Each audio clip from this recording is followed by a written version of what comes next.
Amen, amen. Nilqawkom eżis aħwa Maltin u għawċin il-lejla ġewwa Facebook, ġewwa River of Love.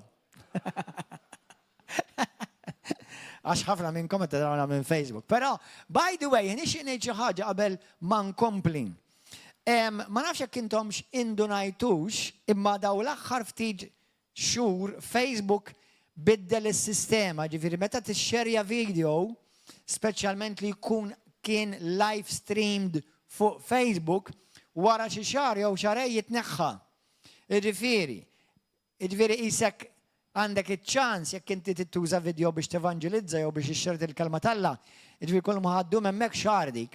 L-aħjar ħaġa hija aqbad il-link tal-YouTube u poġġi l-link tal-YouTube fuq Facebook. Bekk ma jneħħuwiex, dik tibqa' hemm biex jekk xi ħadd jinaf forsi il-mulej jinqeda blink xi xarej wara jew tliet xhur wara. Sewa jekk kun fuq Facebook biss tkun imħassra, jekk kun fuq YouTube ma titħassarx. Qed tifhmuni eżis aħwa.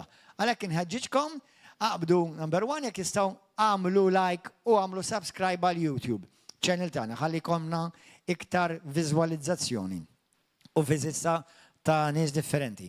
U apparti minn hekk jekk inti tixxerja bħalma diġettilkom jibqa' hemm dak il-video. Amen? Halleluja. Okay, intom lesti l-kelma? Kemm minnkom għandkom il-ġuħ?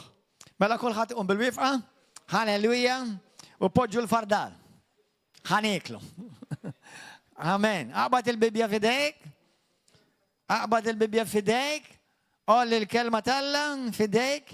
Inħeġġitkom dejjem għal dawk li intom ġralkom bħali wara ftit żmien iskoprejtu li il-bibja xrinkjat.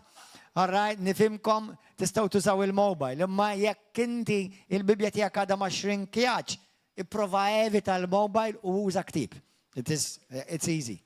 It's easy.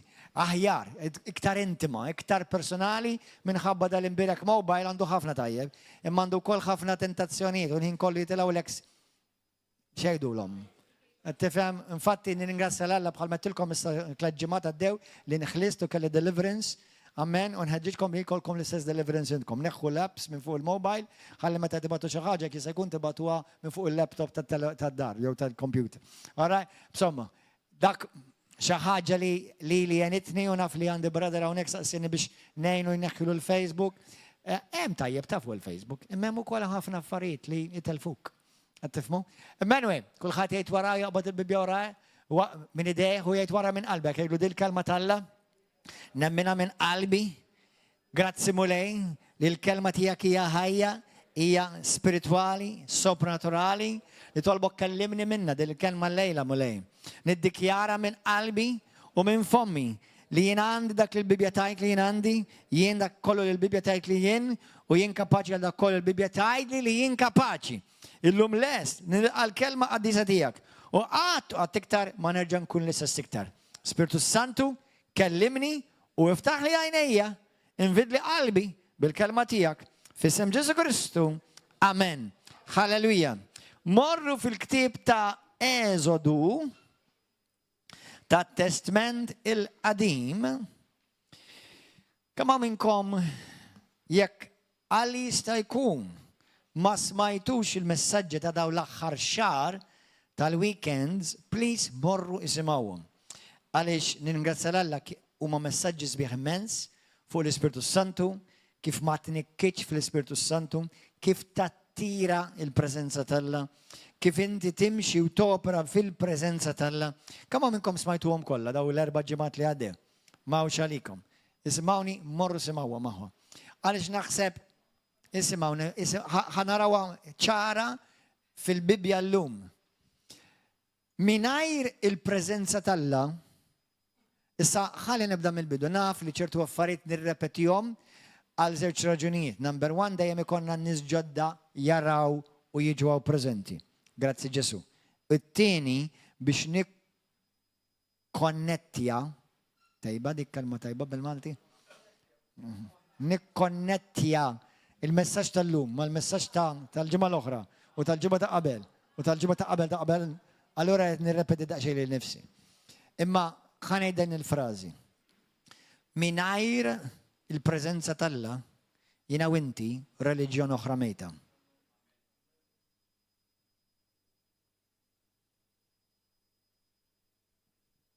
mingħajr u tista' tissejjaħ Kristjan, Nfakkarkom li ma nafx kemm il-mid-denominazzjoni Kristjana fid-dinja. Ġifieri meta xi ħadd jgħidlek jien Kristjan jew jien Nisrani għadek ma qallek xejn speċjali.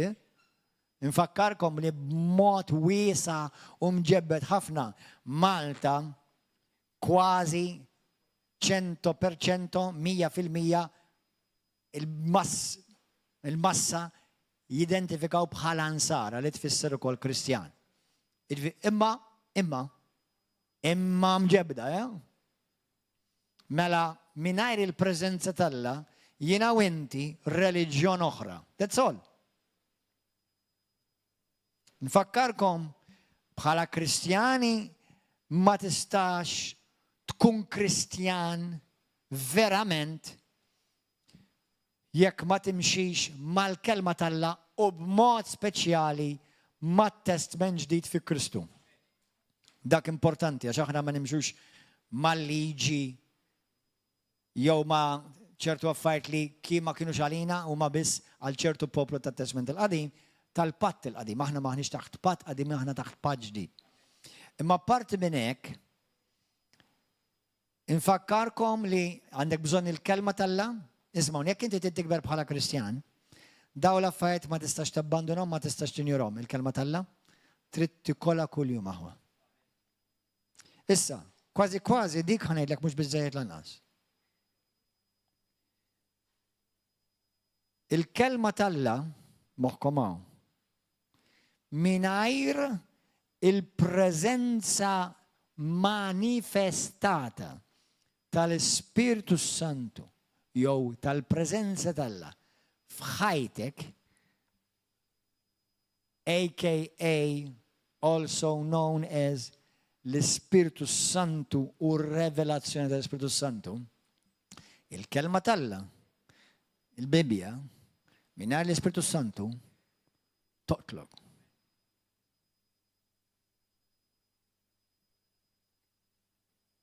X'tajt l-Iskrittura? Il-liġi, waħida toqtlok. Imma l-Ispiritu Santu li jagħti l-ħajja. Kemm il-darba ġieli semmejnija minn hawn li inti taqra xi ħaġa imma jgħaddu snin u wara tara. Tgħid jiena qrajta, imma qatt ma rajta. Kif rajta u qatt ma rajta? Għaliex? Għaliex mhuwiex l-għarfien tal-kelma tal-Alla weħida li tbidlek, imma l-għarfien tal-kelma tal-Alla bir-revelazzjoni tal-Ispiritu Santu li tbiddillek u titrasforma lek ħajtek. Kull rispett, bimħabba mingħajr ma nawweġ il-verità għal ħadd.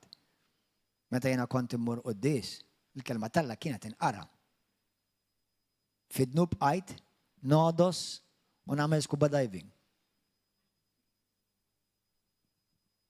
Però mhux biss huma, għandek bosta knejjes hekk imsejħa knejjes oħra l-istess, f'kull kamp, Ortodoss, Evangeliku, hekk imsejħa Pentekostali. Ġifieri, ċertu affarijiet ma tistax tgħid għax jiena denominazzjoni partikolari, għax jiena mmur post partikolari. Jiena u inti ħanaraw issa stess fi ktieb ta' Eżodu 33 distintwalment differenti mill-popli kollha u mir-reliġjoni kollha minħabba l-preżenza tal-Alla leġġor. Kont taf din? Għax jekk illum minn xi ħaġa int illum il-ġurnata. Xi ħadd jgħidlek jien Nisrani, xi tfisser b'daqsej? Seta għallek Kristjan li tfisser l-istess ħaġa għal dawk li għadkom ġodda, għadkom qed tiskopru ċertu fuq il-kelma Nisrani ġej mill-kelma Nazzarenu bil-Arbi u l-kelma Kristjan ġej mill-Latin, Kristu. Ġifieri waħda ta' Kristu li ħorta Nazzarenu, għall-istess persuna qed nirreferu. Imma meta Kristjan vera jesperjenza twelid mill-ġdid li ma tistax tesperjenzaħ bil-kelma biss, kont taf din.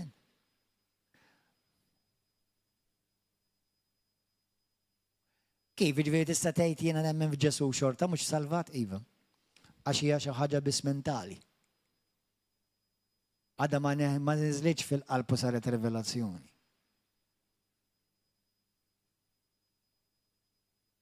Dur Malta. Il-maġġoranza tgħidulhom temmen f'Ġesu jgħidlek iva. Ħafna jgħidulek temmen bil-Knisja le. Sarħila l-Knisja hija l-ġisem ta' Kristu. Ma mhux il-binja ovvjament, il-nistalla. U n-nistalla mhumiex dawk li jmorru il-binja. In-nistalla huma dawk li jġorru l-preżenza tagħha. In-nistalla huwa dak li fil-Bibja bil-Ingliż jgħidulhom the remnant. Ir-remanenti. In-Italjano ir-remanente. U l-kelma remanente ġejja mill-kelma to remain, dawk li baqgħu jimxu close intimament ma' Kristu. Għandhom relazzjoni intima mal-mulej. Minn dawk jibża x-xitan, mhux minn dawk li jmorru ġas binja.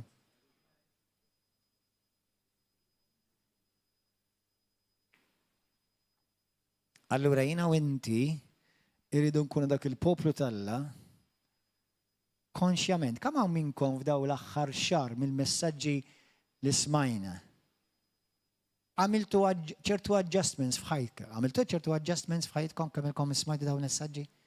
Rajtu differenza b'mod tanġibli f'ħajtek? Jew just qed kemm kien messaġġ powerful u dasek. Back to square one.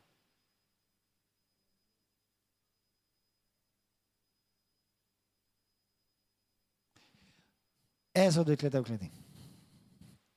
Halleluja. Gloria lilek Malaj. Spiritu Santu, kellimna. ħanaqraw dal-passaġġ wis probabbli kollu llum, imma nibdew mill-bidu. Meta aħna ngħidu il-preżenza talla, qed ngħidu li Alla nnifsu letteralment Alla nnifsu ikun preżenti hemm magħna. Meta tgħid xi preżenzaw, ġieli jettuha, xi preżenzaw, ningrazzja l-Alla, din hija dar. Fejn dak il-kliem jinstema ta' spiss, xi preżenza hemm. Anke niesa barra jafuha. River of Love, tmur mir-River of Love, hemm il-preżenza talla. Għalhekk nies ifiqu, nies jinħelsu, nies jitbidlu ħajthom għax hemm mhux għax just hemm biss dottrina, u għara ma tmux taħseb li timbaxxi l-importanza da' dottrina. Imma dottrina mingħajr il-preżenza talla ssir biss sarfien. Tbiddillek moħħok biss, just taf iktar. Kemm hawn jiena ġil minn komment għajtu ma' xi ħadd li huwa teologu jgħidlek jiena naf il-Grieg u tallimt il-Aramajk. U nixfin daqs karta. U nixfin daqs karta. Jew daqs werqa nixfin. Sajda. Għattifmu differenza? Għandu għarfin ta' knowledge suke. Għandu għarfin ħafna. Ma mandux qatralla. Se mhux ngħidlek ikollok waħda jew l-oħra, jista' jkollok it-tnej. Imma ħafna bħalma tgħid f'Romani wieħed ibidlu l-għarfien ta' Alla ma' nnifsu Alla. Li inti tgħid ta' fuq Alla u ta' fil-Bibja tajjeb imma mhux biżżejjed.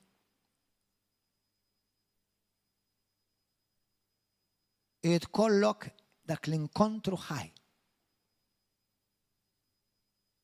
Jiena u inti rridu nkunu poplu. Hekk imsejħa biex nkunu, by the way. Jiena u inti rridu nkunu poplu. Jekk inti dħalt f'kamra, biddilt l-atmosfera ma dak għadak biss ftaħt ħalq. That's my desire every day. Dik hija xewqa tiegħi kull jum. Jekk mort restorant, jekk mort grocer, kif tidħol int l-atmosfera tinbidel. Tridu di? Trida di? Kemm minnkom triduha? Ed minn warajja minn qalbek issa dal-kliem. Għala għajnek. Għala għajnek minn qalbek, issa stess. Idlu mulej. Nitolbok minn qalbi la tħallix dan il-kliem jibqa kliem vojt. La tħallix dan il-kliem jibqa biss kliem li ġej biss mill-moħħ. La tħallix li dan il-kliem ikun biss pappagallizmu. La tħallix dan il-kliem ninsieħ wara ftit sigħat. Mulej għamel minni vessela li mhux biss naf fuqek imma li jien inġorr il-preżenza tangibbli tiegħek.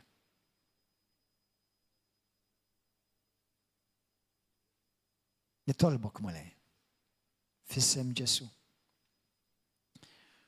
Ħanejlek xi darba nixtieq nagħmel service. Jew iktar jekk hemm bżonn mingħajr orkestra u mingħajr praise and worship team. Għax ħafna karizmatiċi, pentekostali u kristjani nieħdu pjaċir bil-praise and worship team u ma fiha assolutament xejn ħażin u Alla joħobbu Alla toġbu imma drajna nistennew nirrelajjaw kalma pastardjata nistrieħu fuq x'kanzunetta ħadd daħħalni fl-ispirtu. Ara ssibilix fit-Testament il-ġdid.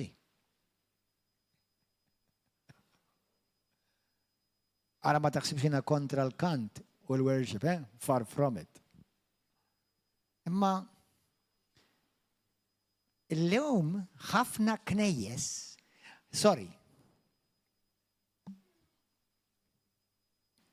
il-maġġoranza tal-knejjes illum b'esperjenza tiegħi personali u niċċallenġja b'imħabba mhux biġlied lil kull ma qed jisma'.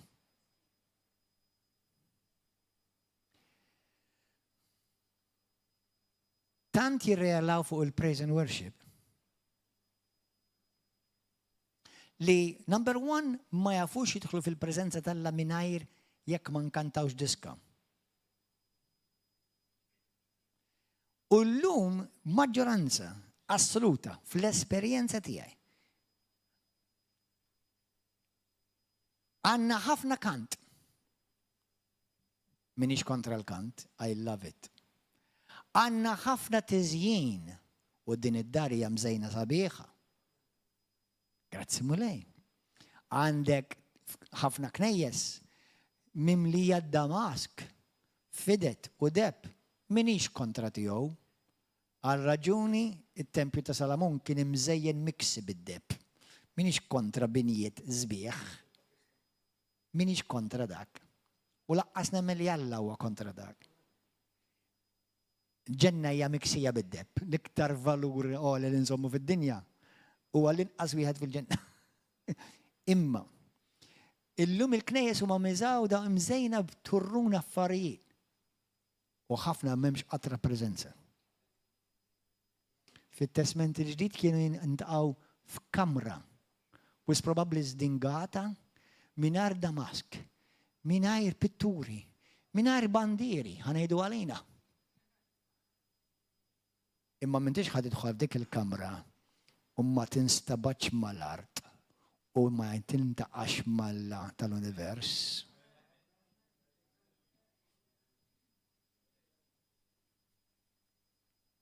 Alla li jista' kollox, Alla omnipotenti li qed jisma' dan il-kliem, qed nitolbok issa stess u Alla li tista' kollox, Almighty God, li jagħmel din id-dar, that type of house. Imma ftakar Alla ma jiġix għas-siġġijiet u laqqas għat-twapet u laqqas għal-bandieri, jiġi għal nies poplu bil-ġuħ. Do you understand? Now, ningrazzja l-Alla li l-mulej berikna bosta drabi u rajna l-glorja tiegħu imma qattra ta' glorja rajna. Jekk inti sodisfatt, it's a pity. I want more, much more. Jina rrit nkun, għax di mhix konċett tat-testament tal-qadim bisti, tat-testament ġdid, jidher nkun u għaliex le, għaliex mhux intu kun.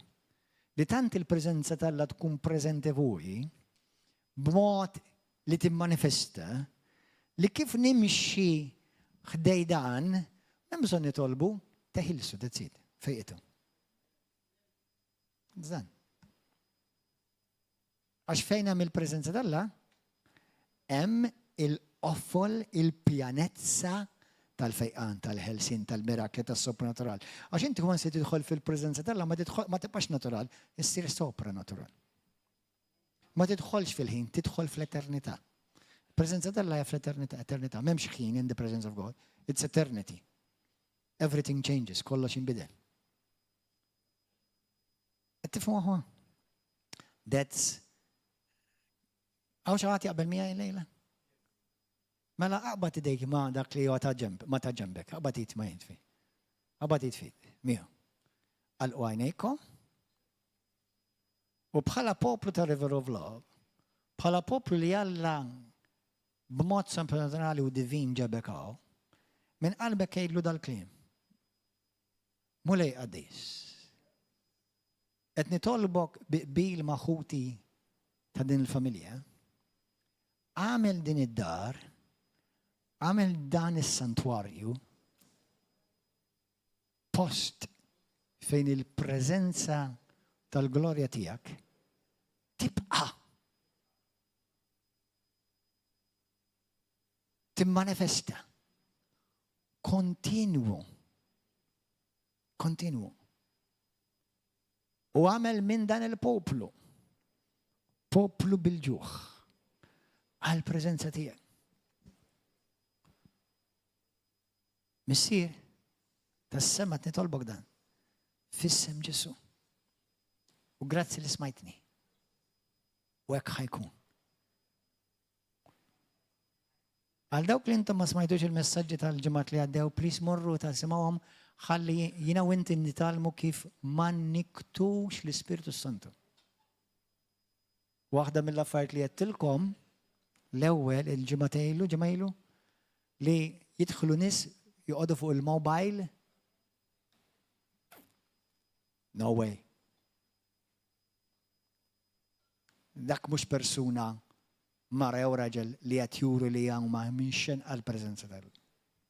Anzi, qed nikket il-preżenza tal. Biex qed ngħidlek li ħadmu l-infern daqshekk, imma m'intix denju biex tesperjenza il-manifestazzjoni tal-preżenza tal. Għax m'intix turi li inti l-iktar ħaġa, l-iktar persuna importanti, speċjalment meta niġu huwa Kristu. Qed tifhmu aħwa. Aħna msejħin biex inkunu Kristjani radikali. Kemm minnkom tridu tkunu bħal kulħadd? Bħal kulħadd. Kemm minnkom tridu tkunu bħal Kristu? Mela bil-fors radikali tkunu, m'hemmx alternattiva, sorry. Ġesu kien radikali. Eżodu 33.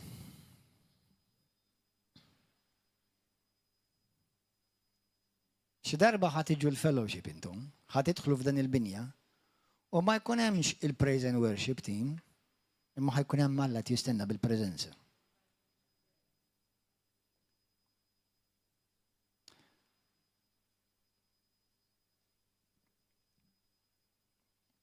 Alla qed jitkellem ma' Mosè wara li ħariġhom mill-Eġittu.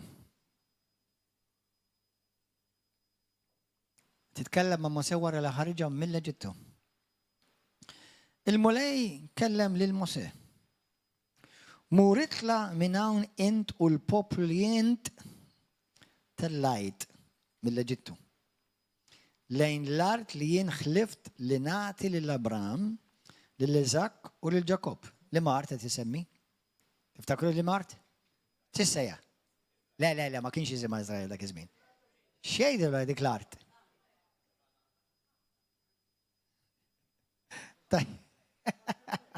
Xejdula?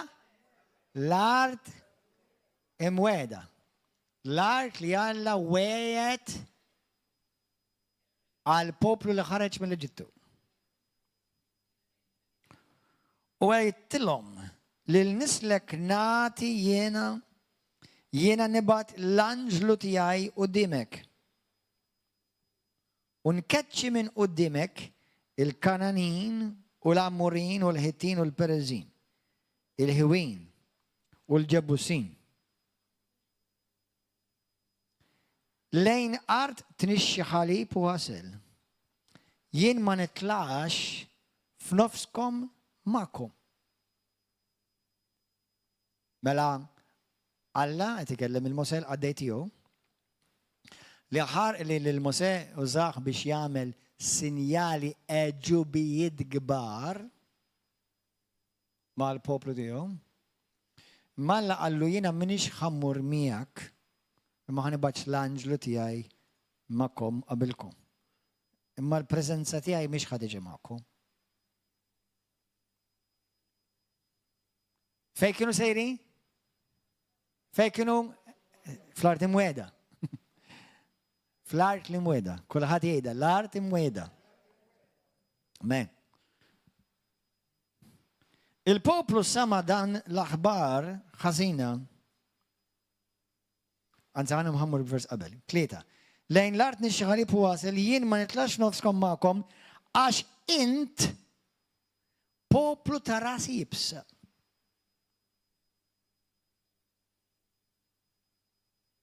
Li ma mmurx neqirdek fi triq. Poplu ta' ras jibsa. Tafu xi ħadd rasu jibsa.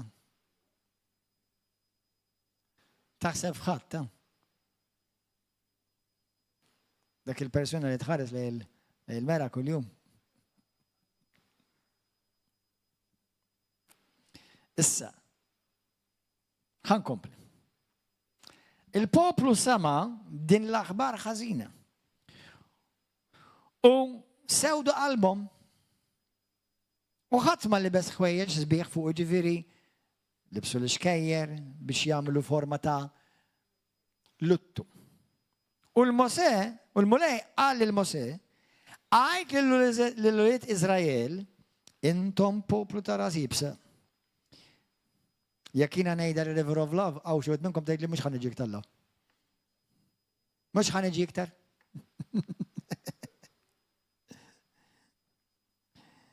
Jekk jien niġi magħkom f'waqt wieħed, jien nista' naqirdek. Mhux għax Alla ma rridx imur ta' imma bħalma rajna f'qabel messaġġi l-Iskrittura anke tgħidlek fis-Salmi li niktuh wans li ħareġhom minn dawk is-sinjali u ġubijiet kollha li jagħmel magħhom tant niktuh il-Mulej. Ma nafx kemm nista' ngħid li aħna ħafna aħjar minnhom illum il-ġurnata b'mod ġenerali. Jiena u inti ma nistax inkunu persuni intimi mal-Mulej. Dak li jattira l-preżenza tal-la vera timmanifesta fuq ħajjitna, waqt li nkun persuna ras jibsa, gburi, ingerger. Għax jew waħda, jew oħra. Unkun, mela, issa neħħi it-tiżjien, u issa neħħi it-tiżjien kollu minn fuqek. Unkun naf x'għandi nagħmillek. U Ulied Iżrael neħħew minn fuqhom it-tiżjien kollu. Minn mindu ħallew il-muntanja ta' Ħoreb il-qudiem. Mosè kien jieħu tinda u jwaqqafha barra l-kamp. U l-bogħod mill-kamp u semmiha it-tinda tal-laqgħa, ġifieri it-tinda fejn kien jiltaqa' mal-Alla. L-Iskrittura tgħidilna wiċċ imwiċċ fejn il-preżenza tal-Alla kienet tinżel u timmanifesta. Kien joħroġ lejn it-tinda tal-laqgħa li kienet barra l-kamp għal dawk li intom suppost istudjaw jew għadkom fit-Testament il-Qadim Alla qal lil Mosè biex jagħmel tinda ta' id-dettalja kif jagħmilha Mbagħad benaw it-tempju fuq id-diżenn tagħha u kellha 3 postijiet. Imma it-tinda kienet il-post, xi ħaġa interessanti. Alla ma setax għal naf niżel posti oħra fejn joqgħod jagħmel tinda. X'differenza tagħmlu Alla tinda jew mingħajr tinda? Ġieli ħsibtu għadi? Għaliex Alla jrid tinda biex jinżel ġo fiha? Għaliex Alla jrid binja biex jinżel ġo fiha? Ma jistax jidħol waqt li ma jistax jinżel fuq il-monti jekk irid. Waqt li qegħdin is-suq. Waqt li qegħdin.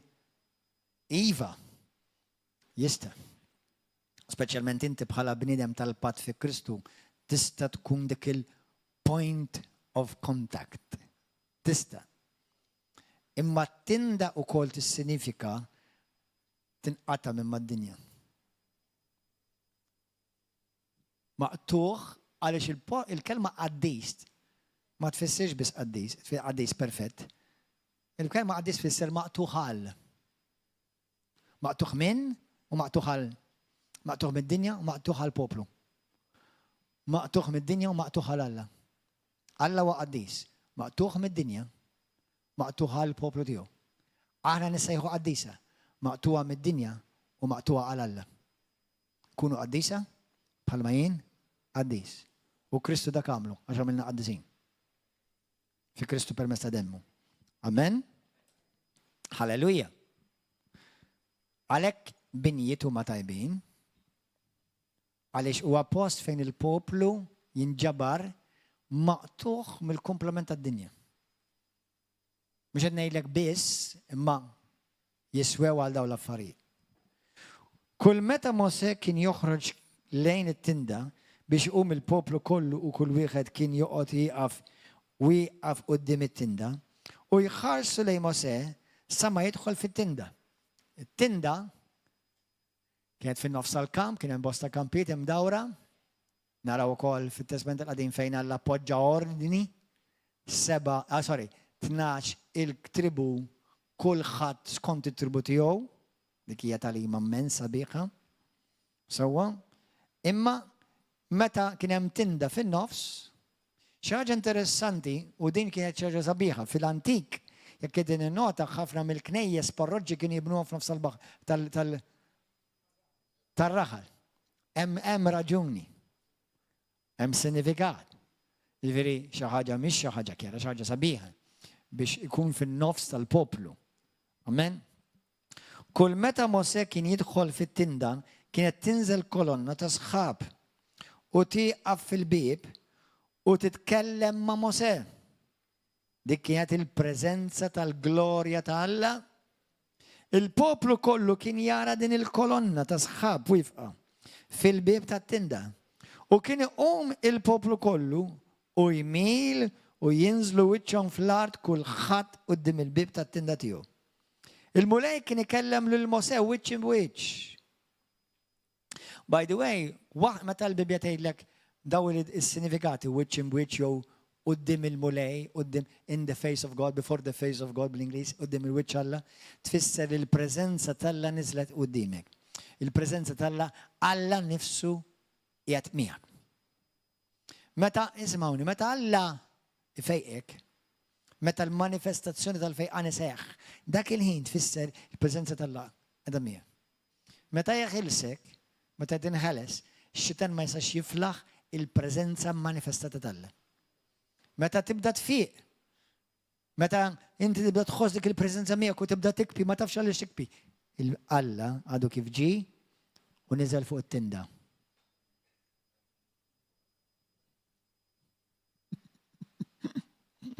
Alleluja.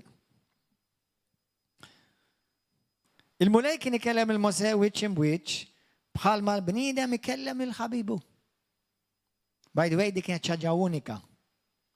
Issa fit-Testament il-ġdid Ġesu jgħid lid-dixxipli tiegħu intom mhux iktar għaddejja illum insejħilkom ħbieb. U lil-ħabib mhux bħal jiena u inti dan. Xi kultant ħana ma naqra punto di referenza. Xi kultant għadaw sal-bieraħ jew l-bieraħ lura jiġi xi ħadd fuq jgħidli pastor. Xi ħadd bagħat li ta' biex nibatlu l-flus. U jiena bħal speċi la rajtu friends miegħek mela sinjali tafu inta rajdi. Mela friends fuq il-Facebook huwa l-ħabib tiegħi.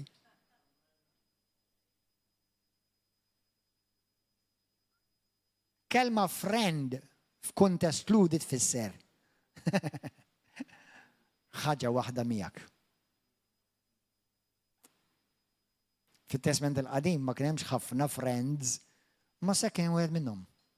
Fit-testament ġdid fi Kristu, we are called friends of God. Għax issa għandna patt tad-dem li jaqadna u jagħmilna ħaġa waħda miegħu. Mela please, eżis aħwa Maltin u għawċin, u eżis River of Love, tiġix tgħidli xi ħmerija, u tiġi tgħidli għax rajtu friends miegħek. Huy. Jiena nagħmel ħafna friends biex nevangelizzalhom, mhux għax nafhom. U ħafna minnhom laqqas biss inkun nafhom la minn Adam u laqqas minn Eva. Jiġifieri tafdax il-friends tal-Facebook u tittoqgħod bajnek miftuħa il-friends tal-fellowship aħseb wara tal-Facebook.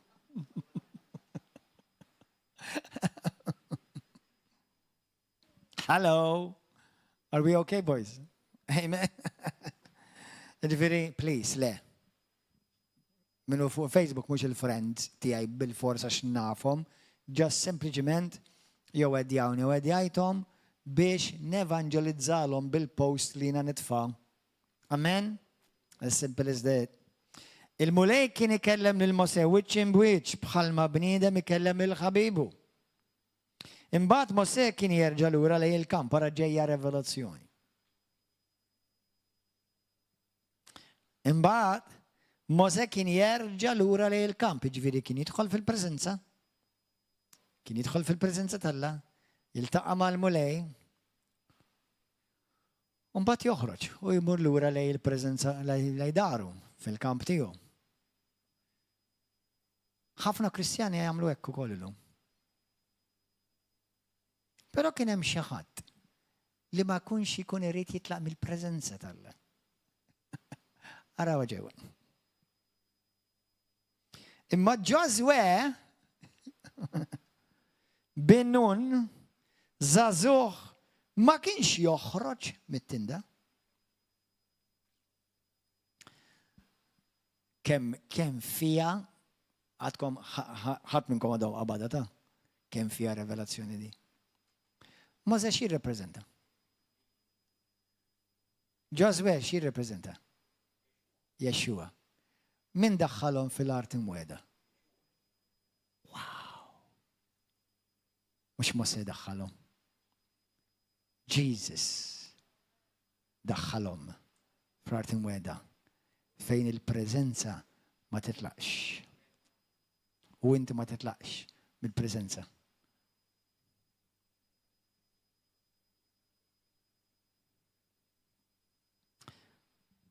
Gloria lek mulej. Ġoswe huwa Joshua, or Yeshua, li tfisser Ġesu. Ġesu x'ġie jirrevela? Il-grazzja. U l-grazzja x'għamlet minnek? Iben, bint.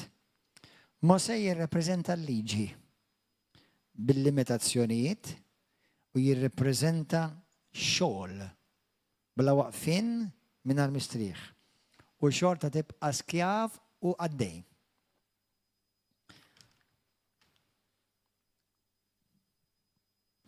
Mosè profetikament jirrepreżenta inti għadek taħt il-liġi, għadek skjav u tfittex, ismawni, l-iskjav jaħdem għal lotjiet. Bil-Ingliż iddu raqxie aħjar. A slave wants presents. A son wants presence.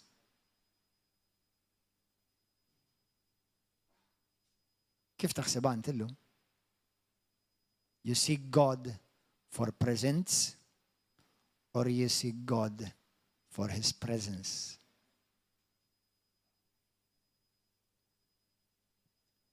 Kemm il-darba kont inkun fil-preżenza tal-Alla waħdi l-Amerika. Infatti, propju minn dawk il-momenti li twilet River of Love u twilet Nations for Christ Ministries, issa f'seba' nazzjonijiet, f'dawk il-momenti.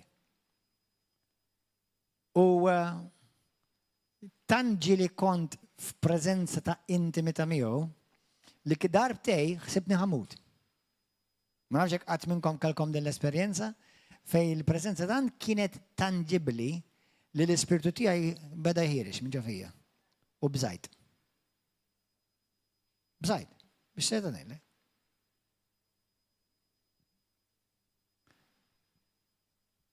Li dispeċini li nara ħafna Kristjani forsi b'xi mod jħobbu lil Alla u jekk għandek il-Kristu salvat. Però ma jxenqux għall-preżenza tal-Alla. Kuntenti mingħajr il-preżenza tal-Alla bħal maġġoranza tal-knejjes li jiena naf bihom. Ftit mort knejjes jien fejn naf Alla qiegħed hawn.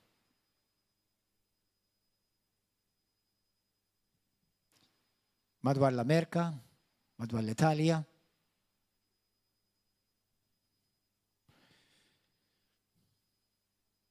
Inti wkoll. Inti dan il-persuna. Il-liġi iżommok xkjaf.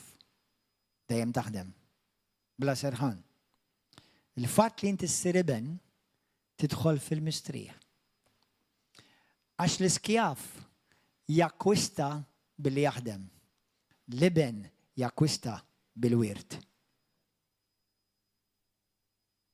The presence of God is your inheritance. Il-preżenza tal-Alla hija l-wirt tiegħek u tiegħek. Meta l-bniedem dineb u waqa' mħabba dnub, waqa' u tillef il-preżenza tal-Alla. Għalhekk Adam u Eva ridu jgħattu lil anfushom bil-ħaxix.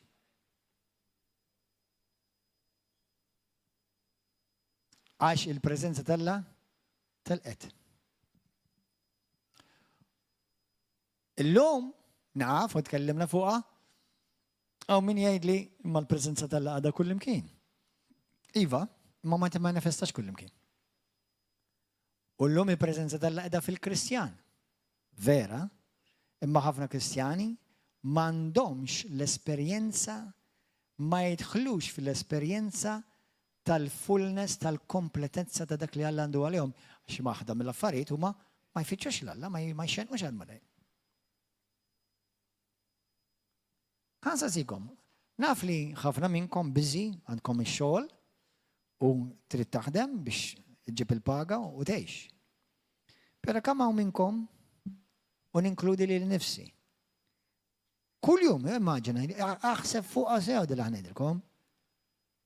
Għax aħna dar kontabbli,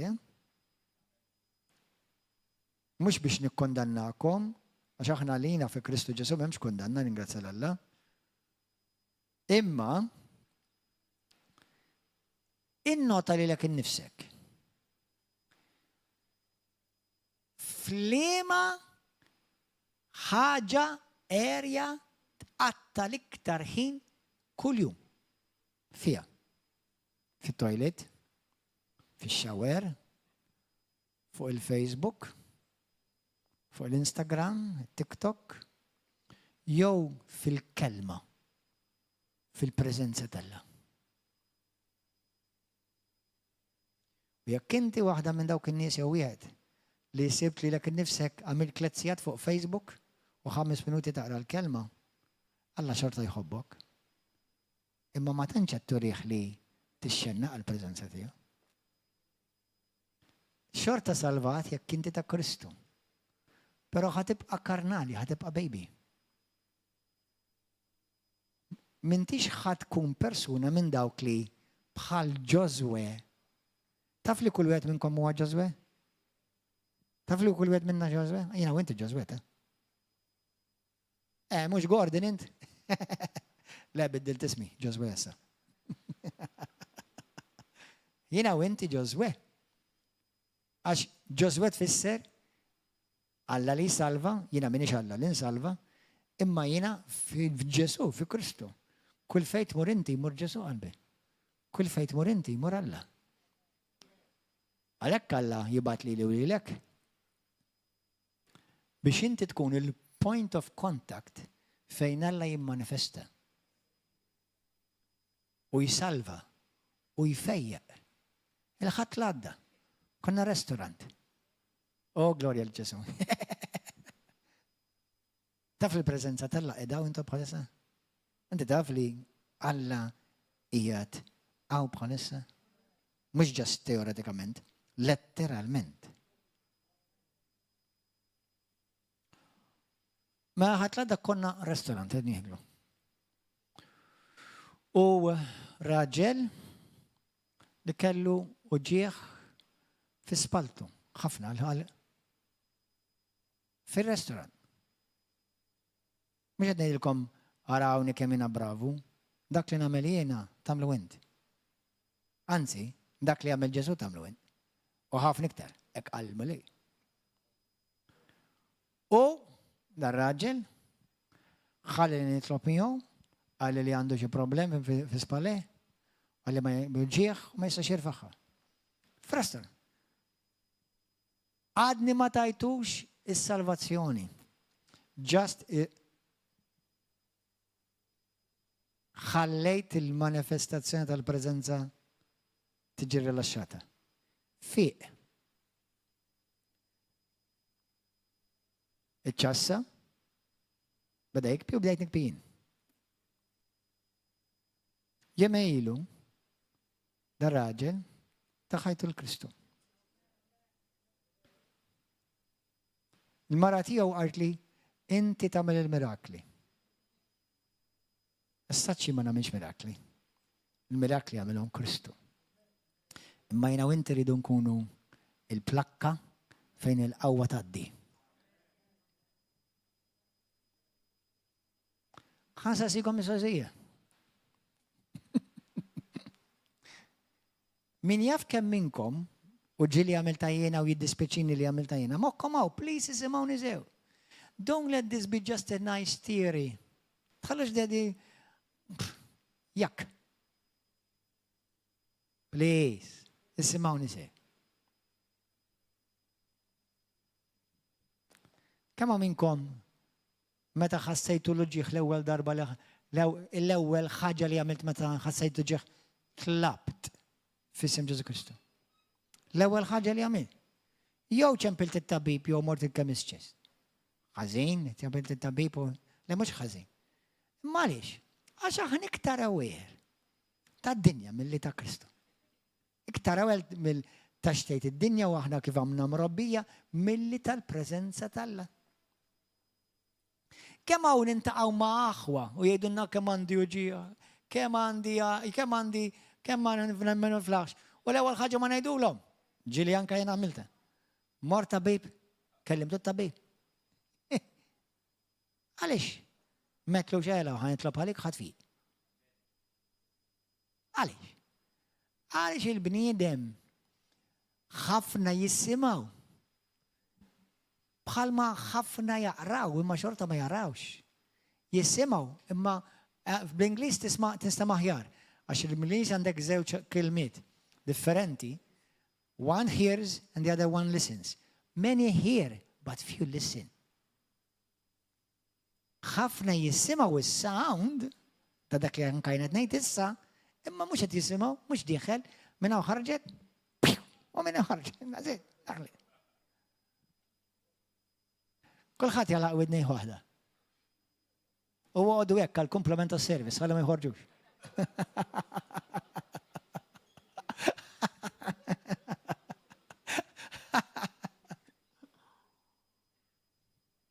Hallelujah.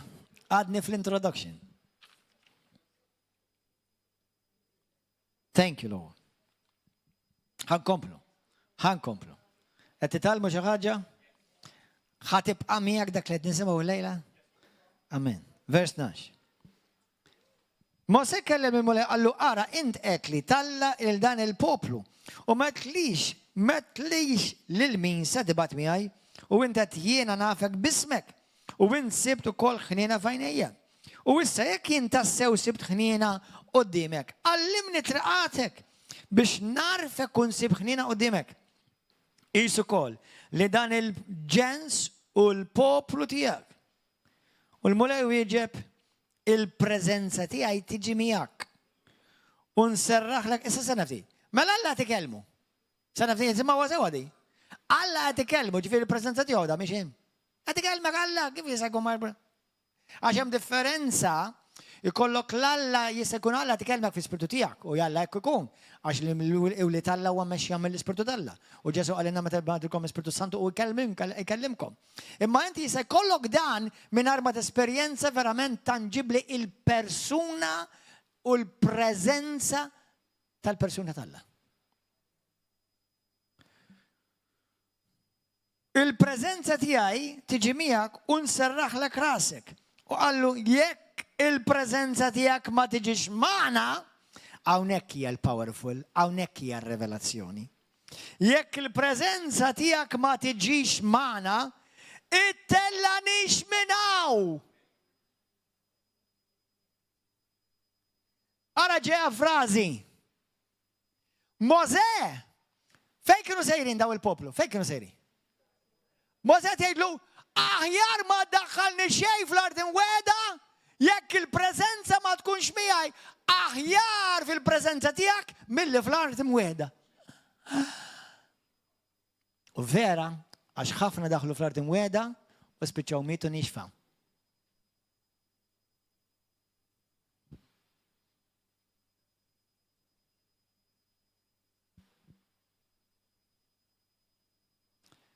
Il-preżenza tal-Alla tbiddilha ma' xejn. Ma' xejn.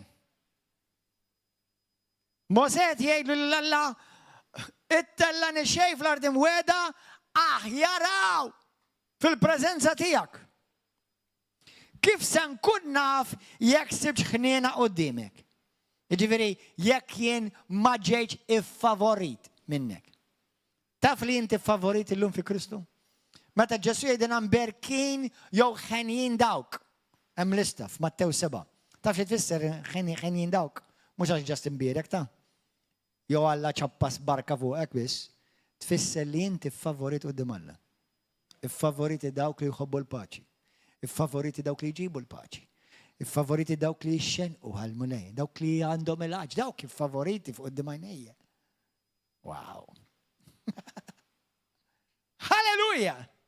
Gloria mulej, jiena ħanejlek, ma nafx kemm il-Anġlu wara, imma xilhom jaħbtu miegħi u jġibu li ġismi xewk kien inkollu.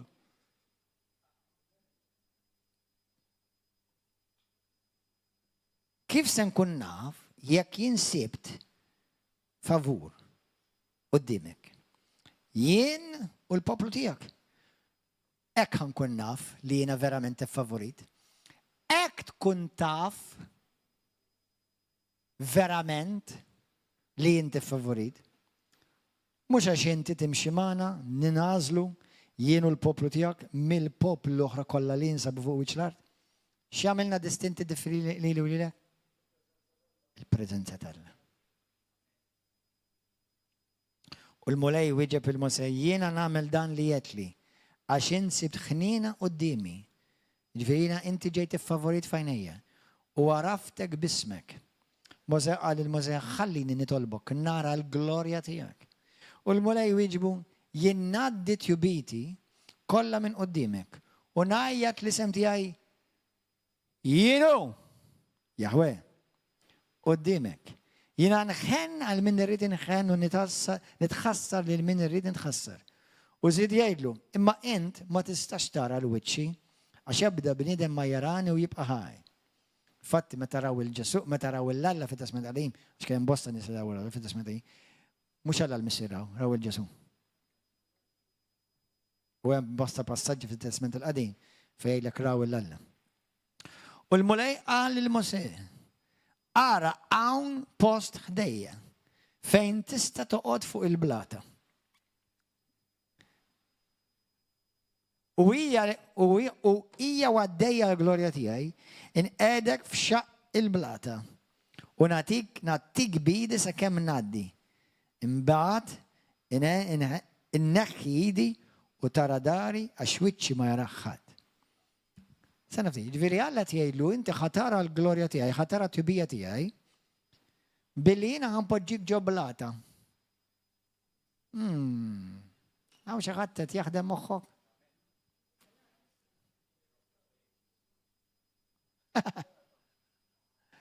Morru fil-ktib ta' Ġwanni. Ġwanni. Thank you, Lord. Ġwanni, il-Vangelo ta' Ġwanni. Grazzi mulej. Ġwanni wieħed.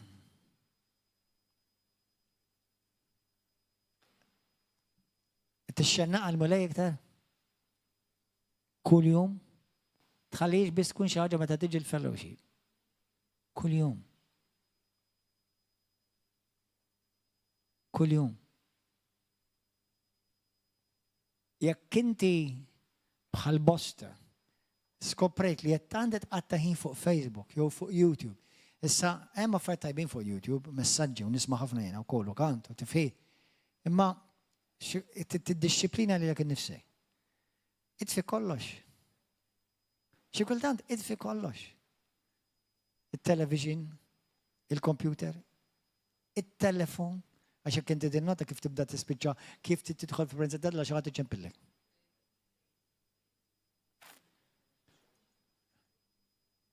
Kemm il-darba ġratli ħammur qatta ħin mal-mulej xi ħadd iċempilli. U qabel jkun xi ħaġa tajba. Kemm jiġġi li dan għadu di? Kemm joboda l-għadu di? Li inti tidħol fil-manifestazzjoni tal-preżenza tal-Alla? Inti taf li fil-preżenza tal-Alla jurik affarijiet li barra minn dik il-preżenza ma juri jagħmlokx.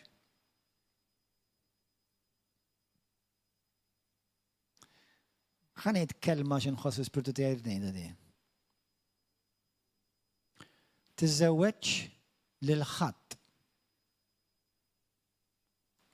għax jiġi l-fellowship, jew għax tiġi l-fellowship. Jew għax tmur il-Knisja, jew għax imur il-Knisja, jew għax itgħammed, jew għax ma tgħammid, jew ma tgħammditx. Qatta ħin fil-preżenza tal-Alla u kun żgura, u żgur. Għax once tidħol fi żwieġ. Issa, jekk kienx jew kienitx, issa saret żgura. U ħafna jaġlu. Mingħajr ma jkunu verament semgħu minn Alla. Sa mhux qed ngħid jiena jekk smajt minn Alla mhux ħajkollok diffikultajiet. Mhux qed ngħidlek jekk inti għax issa għandek id-diffikultajiet fi mela għax immissjajta. Imma jekk inti smajt minn Alla u għandek id-diffikultajiet, mela grazzi mulej Alla miegħek. Ħa joħorġek minn dak kollu qed tiffaċċja. Joħorġek. Ħa tgħaddi. Imma bħalma qal lill-poplu tiegħu. Issa tilgħu waħedkom mhux il-preżenza tiegħi mhix ġejja. U meta l-ewwel qallhom biex imorru jaħtfu lil belt żgħira Aj fl-ewwel Kroniċi kapitlu 1 u ma rridux. U mbagħad meta ddespiċihom qabdu jmorru minn rajhom u Alla ma kienx magħhom u nqerdu.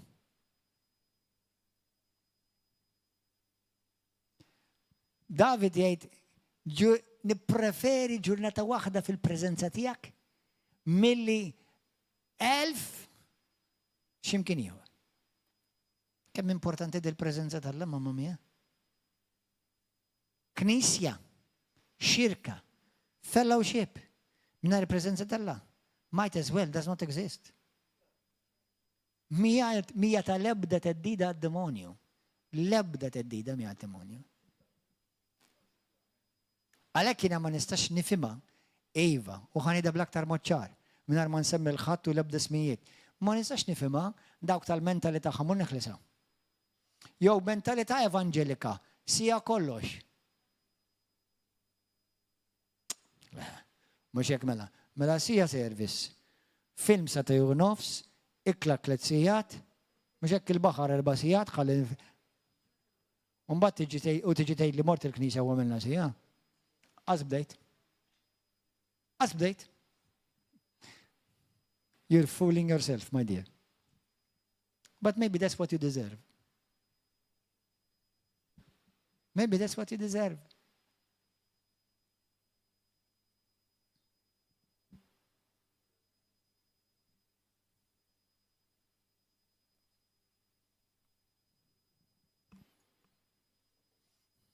Alla m'għandux kejl kemm jixtieq jagħtik u jelles li għadik il-kejl inti tagħmlu.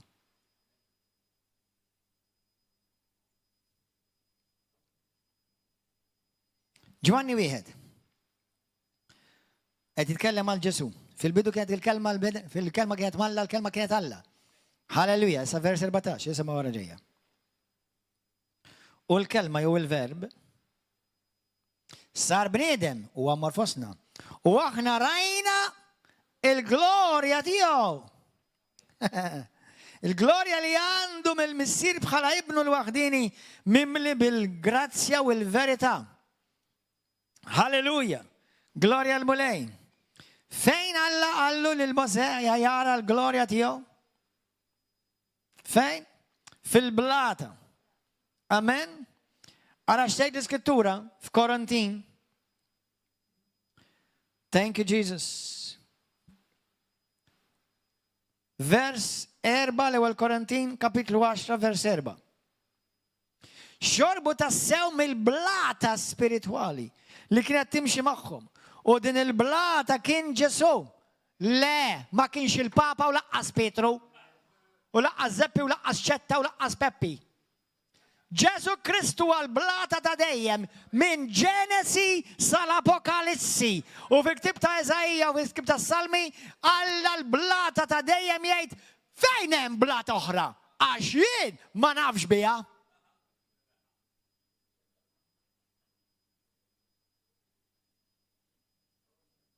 Le, Pietru mhux il-blata tal-Knisja li Ġesu jibni il-Knisja tiegħu fuqha, il-blata huwa nnifsu. X'ma titlaqx il-glorja, ikkabod. U x'ma jbusux l-istatwi u l-irjus tal-immejtin. Użgur, għax ikkabod il-glorji. The glory has departed. Komplu busu l-istatwi u busu l-irjus tal-immejtin.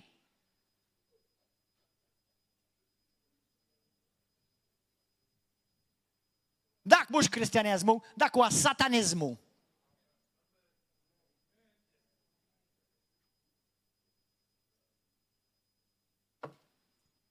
U jekk ħadd għalik mur tkellem Malla. U indem mill-idoletrija li tattira d-demonju fostkom minn flok il-glorja ta' Kristu.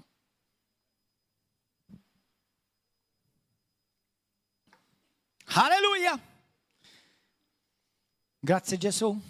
Amen. Thank you Jesus. Isimawa, ġeja revelazzjoni oħra. Lesti għandkom iktar ġuħ? Jew tiġa tajkom ħafna żejjed il-lejla. Tifilħu iktar? Ejd li jrid iktar. Ejd li please. All right.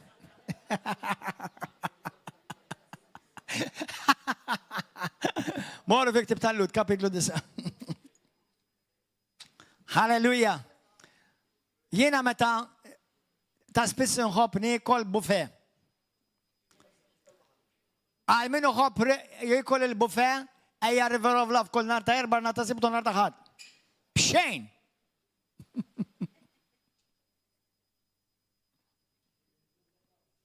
Amen. Gloria lilek mulaj. Lut, kapitlu 9. Ara ġejja revelazzjoni oħra minn għand il-mulej. By the way, hemm differenza bej talim u talim revelatorju. Totali, hemm differenza totali. Wieħed ġej mill-arfin tal-bniedem, mis-sukke, u li oħor ġej mir-revelazzjoni tal-kelma.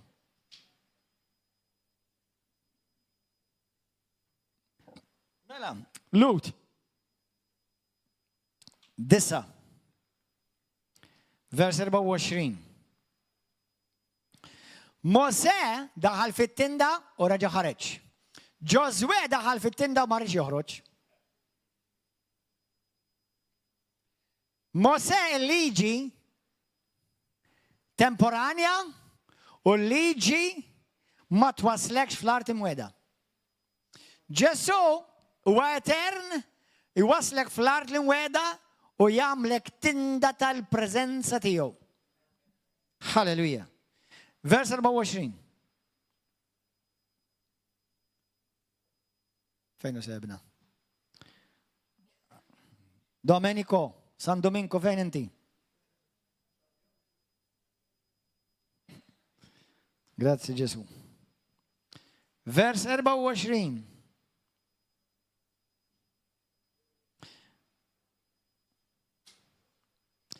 Għax Kristu ma daħalx sentwarju bidejn il-bnedmin li hu biss ġbija tas-santwarju veru.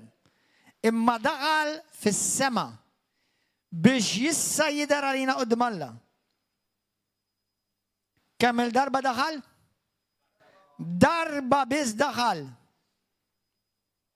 Halleluja.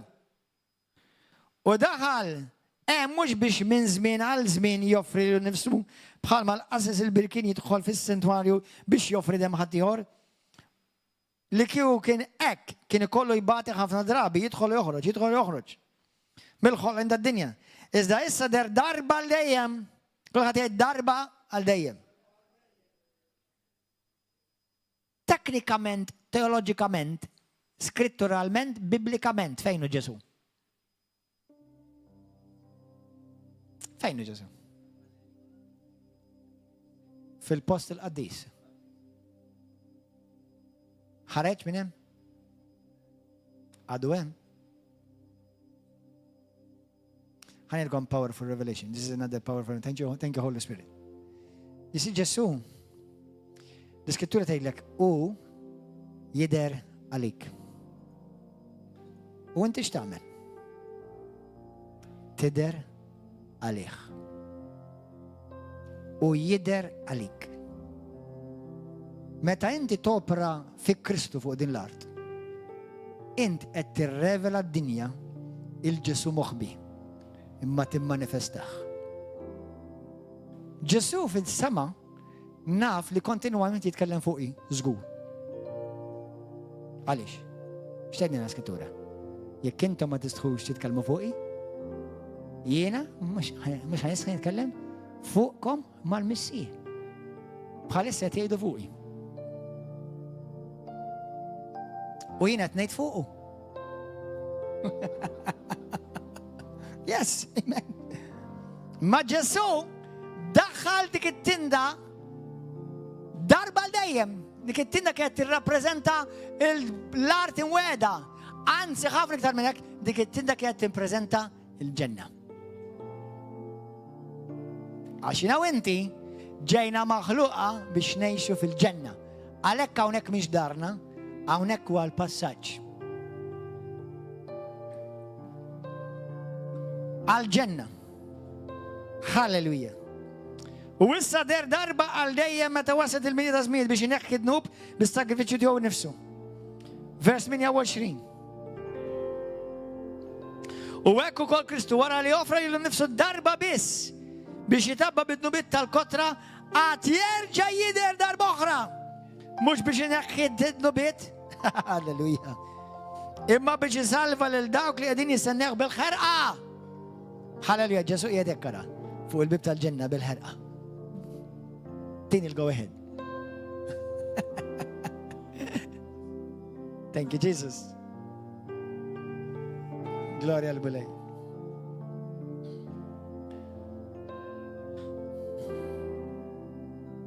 Meta jidher il-Bulej,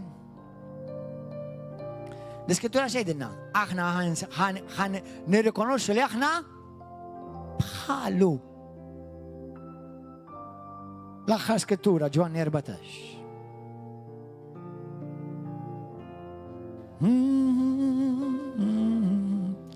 I love your presence.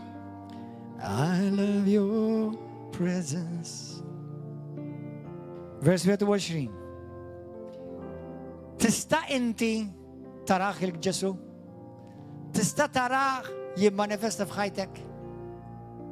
Mhux biss li teologikament bil-fidi nemnu li jagħmel fina, taraħ jimmanifesta. Ġesu x'qal li d-disċipli tiegħu il dawk kollha li jemnu. Vers 21. Kemm minnkom ġili rajtu l-Ġesu? Fil-ħolm jew viżjonijiet?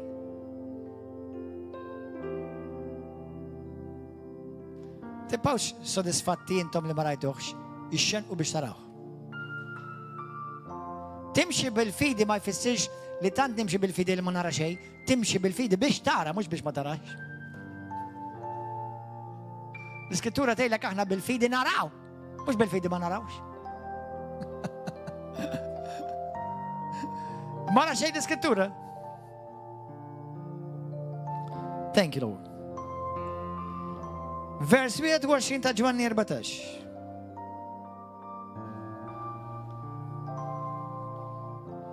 Min iżomm il-kmandamenti tiegħi, daw il-kmandamenti ta' Kristu, u jħarishom, dak hu li jħobbni, u min iħobbni, ħobb lili, iħobb ukoll il-missieri. U jiena wkoll inħobbu u nurih lili nnifsi. Nurih lili nnifsi.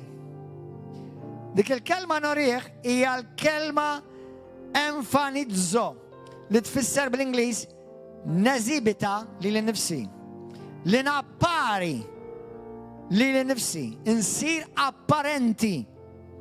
Li nurikom b'mod miftuħ, li tarawni bajnejkom u li nimmanifesta b'mod fejn int tista' tarani.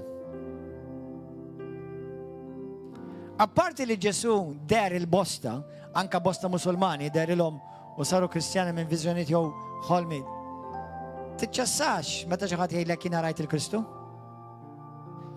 Anzi, hija dak li jiena u inti għandna nistennew. Imma titħobbu tixxennaq għalih, tixxennaq li dak li jitlob minnek tagħmlu minn qalbek. U xi kulħadd ngħidilkom ħaġa.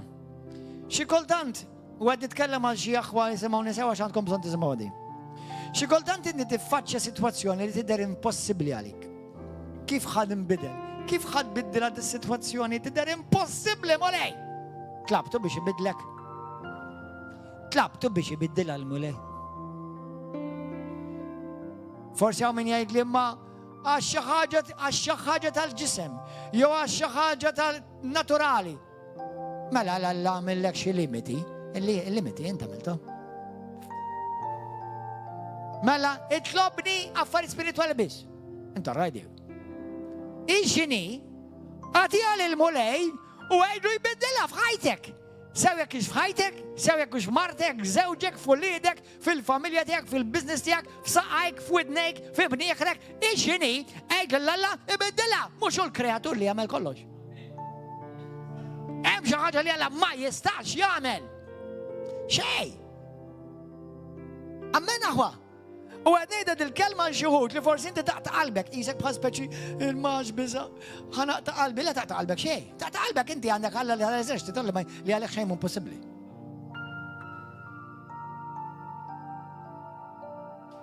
Kien hemm affarijiet fil-ħajja kon naħsibha impossibbli, Alla biddilhom aħwa.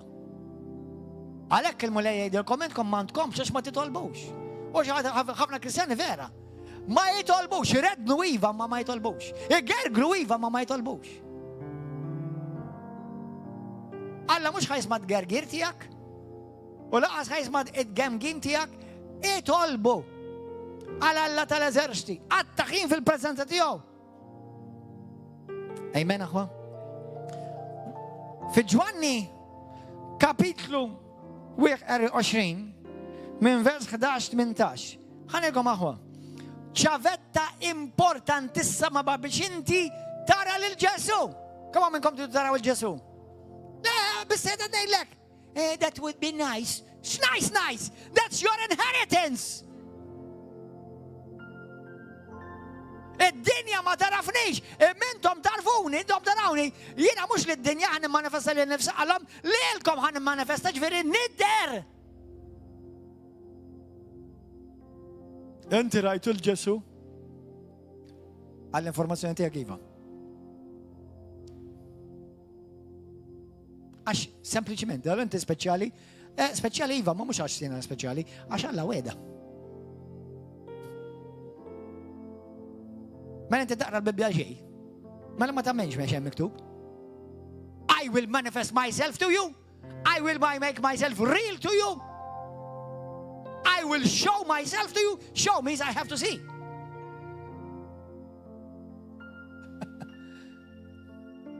Allura jekk ma narax, allura ma jfissirx li m'intix Kristjan. Jiġi żmien fejn ħatara. Però hemm xi ħaġa għax imbagħad illum għand li qed nipprova dal-messaġġ u qed fil-preżenza tal-Alla u nitkellem mal-mulej u l-preżenza qed tanġibli fuqi.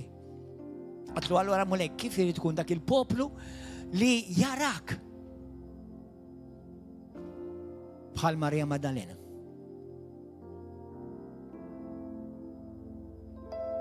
Fejn għamiltu għuli? Fejn ħadtu għuli l-sidi? Irrid naraħ, fejnu?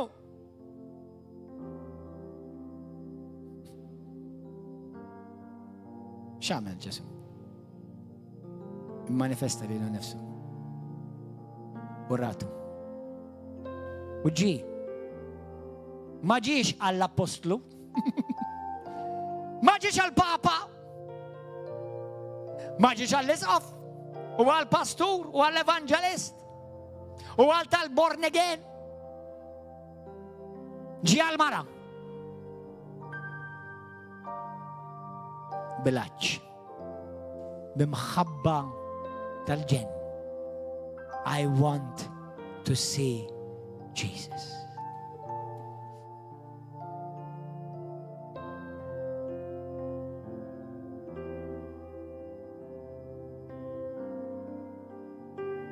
Will you be that person?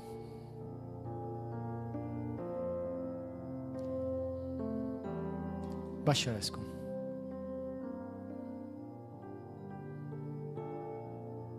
Baxxareskum.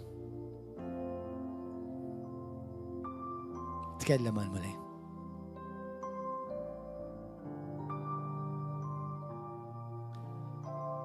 Fejn għamiltu ħelsini? Fejn inġesu? Naf li inti tħobbni. Naf li salvajtni. Madni minix sodisfatt irrit narak. Għax inti wett li l-poplu tijak li jħobbok. Li huma tijak, mulej. Li inti timmanifesta li jek nifsom. Li l-om, mulej. I want to see you, Lord. David qal, with my eyes, I will see the glory of the Lord. Dawn lajnejn jena nara l-glorja tiegħu.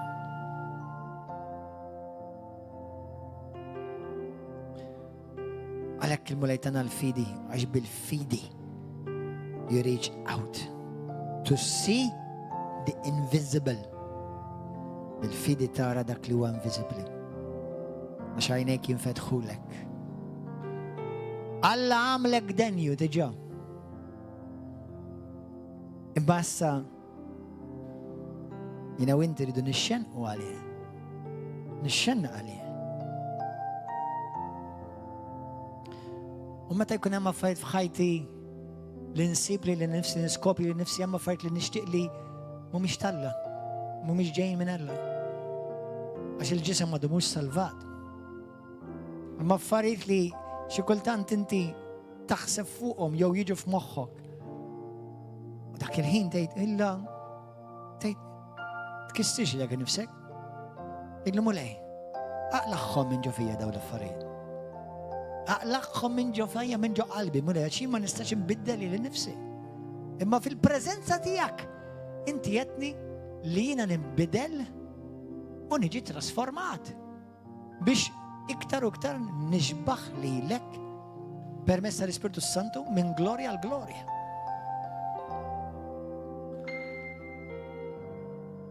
fil-preżenza tal-Mulej.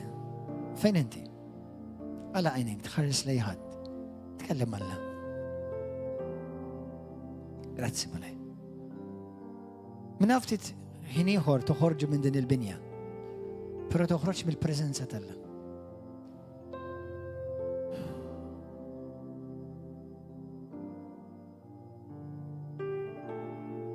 ħalli meta xi ħadd jintaqa' miegħek jgħidilhom ja inti hawn tmur River of Love għax men il-preżenza tella hija tanġibli għadbarek miegħek.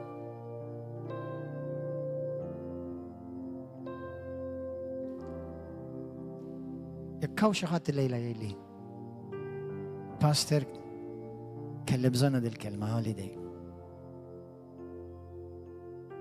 Għalqu għajnejkom. Jesus. Jesus. Tibqax barra mit-tinda. Xi ħaġa interessanti li il-poplu Talla l-maġġoranza baqgħu barra mit-tinda. Kienu Talla vera, ma xorta baqgħu barra mit-tinda. U ma rawx il-glorja Talla, u ma rawx il-manifestazzjoni Talla. Tiegħu Talla ma rawix il-glorja. Meta jina u inti maħruqina l-glorja tal-preżenza tiegħu.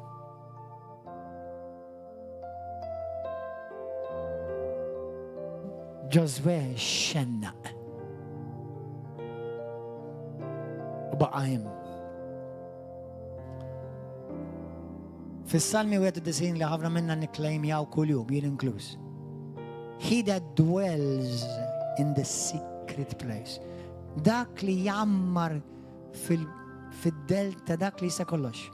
Fil-post il-sigri. Jammar, mux iż-żur. Nixtieq inkun waħed minn dawk in-nies li jammar. Mux just inżur. Tammar. Kint il-lejla tixtieq tagħti ħajtek il-Ġesu. Għall-ewwel darba f'ħajtek. Olli dejk fejn inti hawn xi ħadd. Għall-ewwel darba tixtieq tagħti ħajtek il-Kristu. Tixtieq tibda ħajja ġdida, ġenwina mal-Mulej. Ejdi talba warajja, jekk inti għed fuq YouTube u Facebook ejdi talba warajja sa stess. Illum issi qaddis. Grazzi tal-kelma tiegħek. Grazzi tal-Ispirtu Santu. Salvani Mulej. Għandi bżonnok. Irridek. Nixxenna għalik Mulej. Aħfir li d-nobieti. U aħsilni bid-dem prezzjuż tiegħek. Nemmen b'qalbi kollha li inti li bentalla l-ħaj, li inti mittalija fuq is-salib. Permezz tal-mewt u l-qawmin tiegħek inti salvajtni. Ġesu, biddilni. Fl-erjas li jidru impossibbli għalija, ma xejn impossibbli għalik, biddilni. Fejn hemm il-mart li it-tobba qalu m'hemmx fejqana liħ. Ħaqilhom minn ġo fija Mulej biex inkun tinda qaddisa konsagrata għalik biss.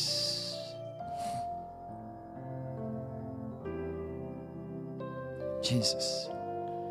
Fejn hemm saħħtiet tal-ġenerazzjonijiet, fejn hemm preżenza diabolika f'ħajti f'xi erja, ikxifa Mulej bil-preżenza qaddisa tiegħek, bin-nhar qaddis tiegħek.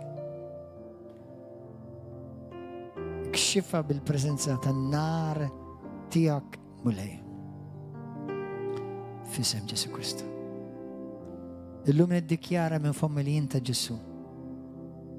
Ġesu għal-Mulej u s-situ s-Salvatur tiegħi.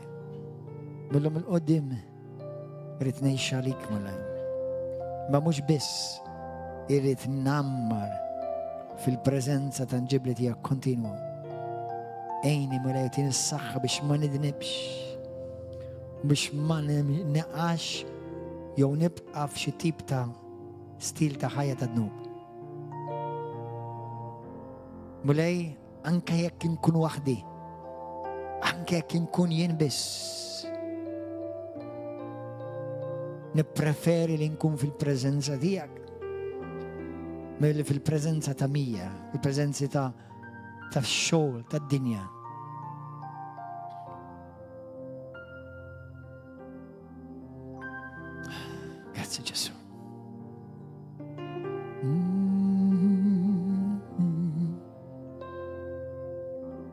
kameras fuq il-worship service, fuq il-worshipper, fuq Dominic, għamil kameras għamlu fuq Dominic. Hallelujah. Let's pray in the Holy Spirit a bit. Pray in the Holy Spirit a bit.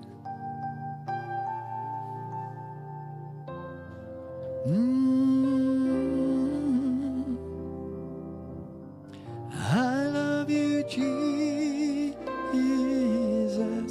I love Jesus.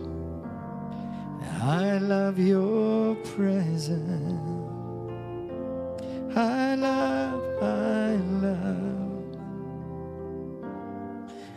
love your presence. I love. Sing it to him. And I love you, Jesus. I love.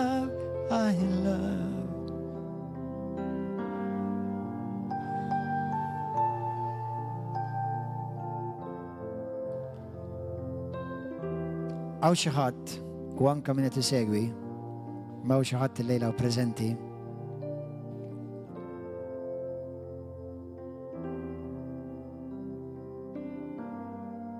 li hemm xi ħaġa fid-dar tiegħek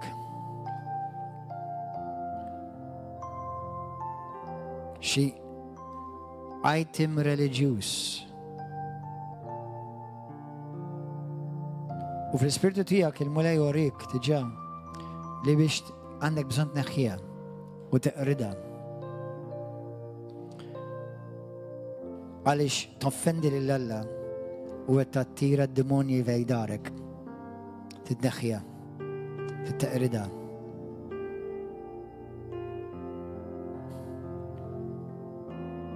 Lejla obdi.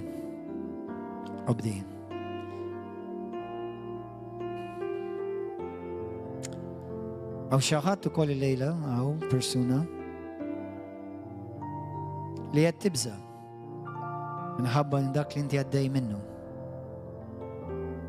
Tibżax. Il-mulej huwa miegħek mhux ħajħallik u mhux ħajabbandonak. U ħa toħroġ minn din is-sitwazzjoni li inti fiha. Tibżax.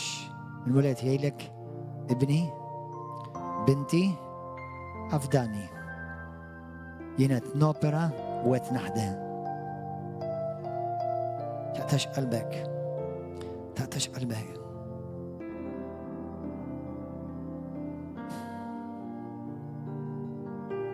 Għaw persuna u koll li għamilt damage il-ġismek minħabba medicina li ħadd. Side effects. Poġġi dejk fejn għandek dak l-ġieħ u side effects minn din il-medicina. Il-murer tifejqek u ħajfejqek issa.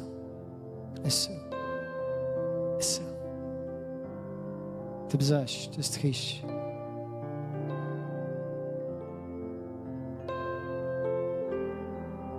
Grazzi malaj.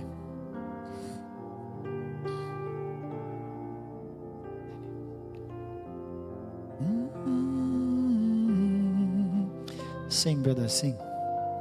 I love your presence. I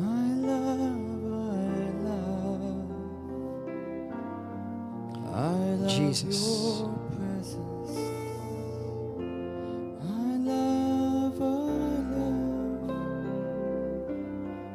I love you, Jesus.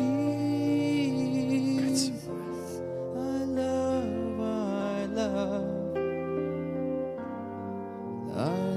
your presence. Persuna li kellek ħsibijiet dal-aħħar li ġbajt bil-ħajja, ġbajt. U ta' spiss tkollok da' ħsibijiet ta' suicidju li tittem ħajtek għax m'intix tara way out. Min ftit ieħor ħalli ma tkunx ovvja forsi biex ma turix. Iridek toħroġ hawn barra ħanitlob għalik.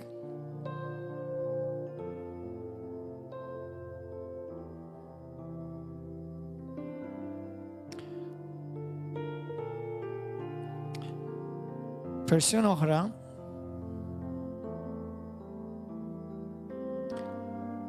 dal-aħħar kellek esperjenzi paranormali fid-dar tiegħek. Esperjenzi paranormali, diaboliċi. U tistħi titkellem fuqhom. Tistħi tgħid il xi ħadd bihom għax forsi tidher ikraħ jew kera. Min ftit oħra ngħidlek oħroġ hawn barra biex nitlob għalik. Il-mulet jeħilsek. Thank you, Jesus. Pray in the Holy Ghost, everybody. Continue to pray. Continue to worship the Lord. Brother Dominic, please. Sora baba bara di dikira baba so. Sindarakata. Shora yati minikitata babrokutu. The presence of the Lord is in this place. Shabba brokutu sita. I love you, Jesus. Kora di bina kata tara kilbus. Brakata, everybody sing it with him. I love, and I love your presence. I love, I love your presence. I love, I love you, Jesus. I love, I love your presence. Shahat għandek, someone here has a ring. Shahat għandu xurket. Li hemm marbut minnu miegħu mamul. Someone has a ring that there's a curse attached to it. Qualcuno c'ha un anello che c'è attaccato con questo anello una maledizione. I'm not talking about marriage rings, mhux qed nitkellem fuq ring ta' żwieġ. But you need to take it out of your hand. Għandek bżonn toħroġha taqilgħu minn idejk. Fissem ġissum. This could be, this ring, it seems to me, it's a family ring. Huwa ċurketta familja. Mhux tal-mara tal-raġel tiegħek qed ngħidlek, xi ħadd tak tal-familja. Since you've been wearing this ring, kemm ilek tilbes l-affarijiet inqalgħu ma tax minn fejn huma ġejjin. There's a curse attached to it. You need to remove it and destroy that ring in Jesus' name. Għandek bżonn taqilgħu u tiddistruġġi dak il-ring, dak iċ-ċurket. Halleluja. Jekk inti qed tisma' dal-kliem u jataw, minn ftit ieħor ngħidlek biex toħroġ hawn barra. Fissem Ġesu. Pray in the Holy Ghost. Pray in the Holy Spirit. Sura baba katala basiti kitira bosuta. Rakatala mandara di bokusu. Shobrata katalini minukusi. Sejjaħt erba' minn nies differenti. Su katala mandari di kihi suta. Brana kihi tala borukuto. Okay, I don't know if the Lord is giving me these things tonight. Mela titini daw l-affarijiet il-lejla. Hawnhekk hawn iktar minn persuna waħda mill-inqas hawn tnejn. Għadek qatt ma nħallejt. You have never been released and loosed from a family covenant to a patron saint that your parents dedicated it to. Għadek qatt ma ġejt inħall maħlul minn patt li sar minn ma tirrealizza jew irrealizzaw li jagħmlu rabta ma dan il-qaddis patrun partikolari. Tiġi maħlul minnu. Because this saint is bringing to you poverty, lack, mhux is-saint mhux il-qaddisin jagħmlu id-demonju. Because it's ungodly, it's demonic. Din ir-rabta qed iġiblek il-povertà, n-nuqqas fil-ħajja tiegħek. And the Lord wants to loose you tonight. And today, by the authority of Jesus Christ, I'm going to loose you. ħanħollok minn din ir-rabta. Fissem Ġesu Kristu. Kulħadd iqum bil-wifqa. Everybody stand up. Dawk in-nies li sejjaħ toħorġu għaw barra sa stess. Come forward right now. Come forward right now. Jekk kiena dak il-persuna li inti wieħed minn dawk in-nies li sejjaħ oħroġ għaw barra sa stess. Come quickly, come. Come quickly, come. So katatara baba sandala boko. Speċjalment dawk in-nies li jiena sejjaħt. Daw l-affarijiet partikolari, with those things, specific things. In Jesus' name. In Jesus' name. There are more. There are more. Hemm iktar, ħorġu sa stess. So karata mina katatara bosso. So katara namandara diki bosso. Si karada baba babrokoto. Sayara di kihilandara bosso. Dara yabarakoto toranama. Deacons, go behind them, please. And altar team. Prayer altar team, come behind them. There is a mighty presence of God in this place. So briati kila baradoko toraba. Prayer altar team, go behind them. So barakata and diakni moruarayon, please. Sabrokata la baradisi. Shokatara niminakaye soto. Prata kata la babroko toru di bisanda. If I did not call you about that specific something, then don't come, please. Jekk inti biex minn tiġi għed minn dawk li jiena sejjaħ, għalissa tiġix. Thank you, Lord. Thank you, Holy Spirit. Thank you, Holy Ghost. Thank you, Holy Spirit. Sobrada dikiri sita la mandoro koi. Bless your holy name, O God. Għaw xaħat tawnek kinti tbati bl-isturdament. Iġri uħraċaw barra sa stess. Bati bl-isturdament, iġri sa stess. Someone here that you suffer with dizziness often. Sira baba koto.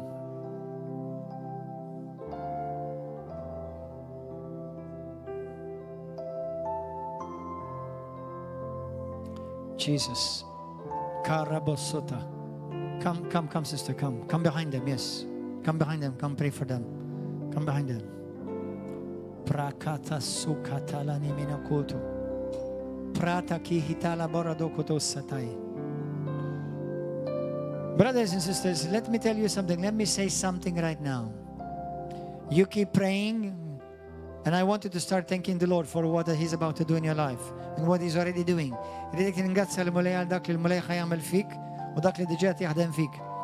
Let me tell you something, brothers and sisters.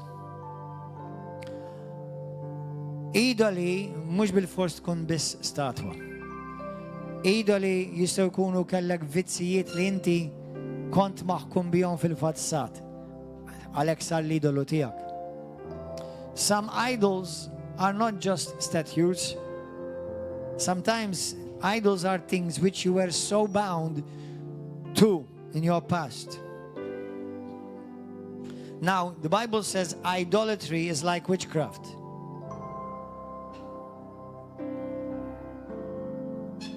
L-idolatrija hija bħal seħer.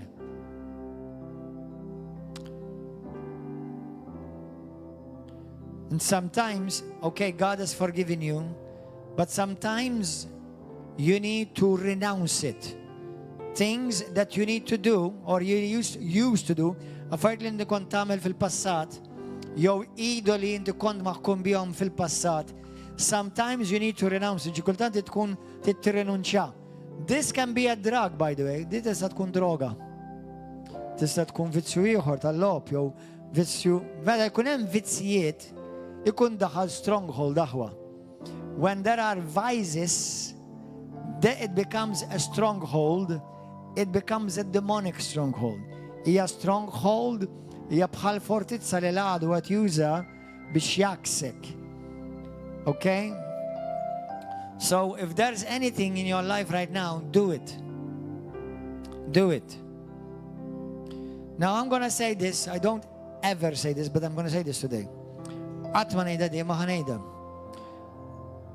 When you are attached to money, Bible says you are worshiping another God.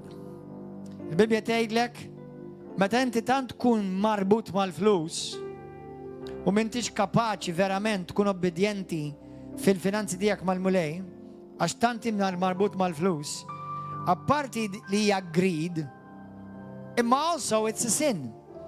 Għaliex you are serving the God of Mammon. Qed taqdi l-Alla tal-flus, Mammon, minflok il-Kristu Ġesu. You need to repent from that. Somebody needs to repent from that. Xi ħadd għandu bżonn jindem minna din. Alla mhux kontra li inti jkollok il-flus, imma b'mod assolutament kontra li l-flus ikollhom lilek. Halleluja. Għalhekk meta aħna nġibu d-deċma l-offerta qed nagħmlu dikjarazzjoni quddiem id-dinja spiritwali li jiena m'iniex iktar marbut mal-flus. Il-flus jaqdu lili mhux jiena naqdi l-flus. And some of you need to have a change of heart about this today. Xwed minnkom għandkom bżonn bidla f'qalbkom fuq dan il-lejla. Grazzi Ġesu. Lift up your hands. Oli dejk moħħok konċentra fuq xiex ħadd irċievi l-lejla. Halleluja. Ringrazzja l-mulej il-lejla minn xiex ħelsek bil-fidi fi żem Ġesu. Ibda ringrazzja l-mulej minn xiex ħelsek il-lejla. Sturdament, saħta xi ħadd li kellu magħmul marbuta ma' dak il-ċurkett. Halleluja, xi ħadd li għandek idolu fid-dar, item religious, titinżem minnu titneħħi. Surra bala kati tira nama borru kossa. Xi ħadd ukoll għandek uġieħ fiċ-ċonturin ta' darek, fuq wara. Fiċ-ċonturin ta' darek għandek uġieħ. Fis-sem Ġesu Kristu, poġġi dejk hemmhekk jekk inti dak il-persuna. U bda ringrazzja l-mulej li inti mfejja minn dak l-uġieħ fis-sem Ġesu. Il-lejla, waqt li qed inqimu l-mulej f'din il-preżenza tangibbli, glorjuża, il-mulej jaħilsek. In Jesus' name. In Jesus' mighty name. Abba Missier, nofridek il dawn l-aħwa qudiemek li hawnhekk quddiem mulej li ġew għal dawn it-talb biex jirrispondu bil-fidi għas-sejħa mulej. Li l-kull wieħed minnhom mulej qaddis joħorġu minn hawn imfejqa, meħlusa mulej minn kull bondage, minn kull idolu, minn kull saħta, minn kull claim li l-għadu għandu fuq ħajjithom b'xi mod mulej. Fil-sem Ġesu Kristu, mulej nikkonsagrawa mulej għalik totali mulej, fil-ġisem, fil-ruħ u fil-spiritu mulej. Fis-sem Ġesu Kristu, fis-sem Ġesu Kristu ta' Nazaret, fis-sem Ġesu mulej, grazzi, nirilaxxa l-qawwa tal-Ispiritu tiegħek mulej fuqhom, fis-sem Ġesu Kristu ta' Nazaret. In Jesus' name. In Jesus' name. Free! Free! Now! Free! Worship the Lord. Thank you, Father. I rebuke dizziness u kull forma ta' tisturdament fi Ġesu Kristu.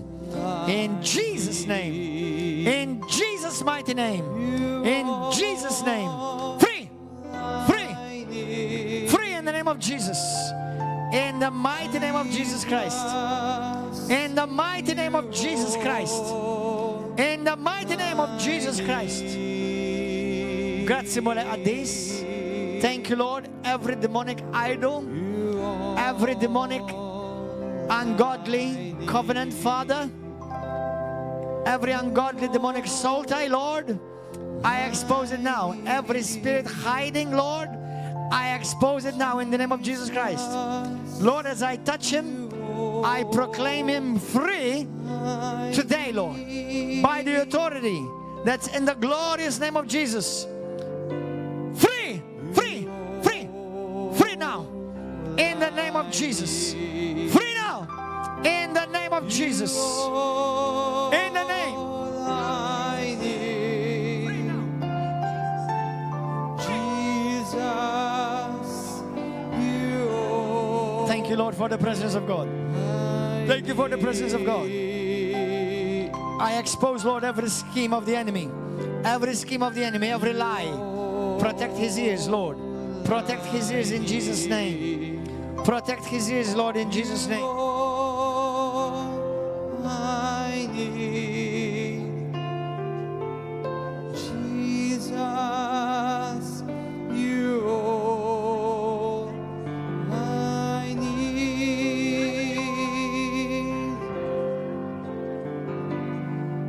You all I need.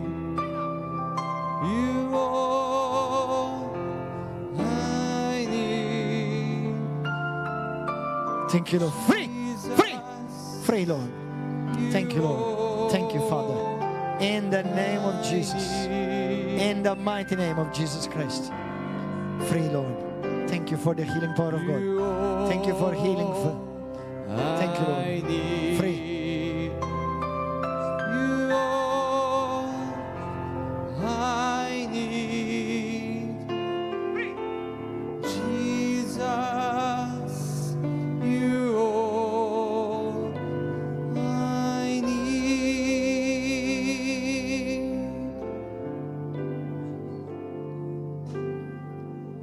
As the dew panted for Jesus sets you free. Jesus sets you free. Jesus sets you free. Thank you, Father.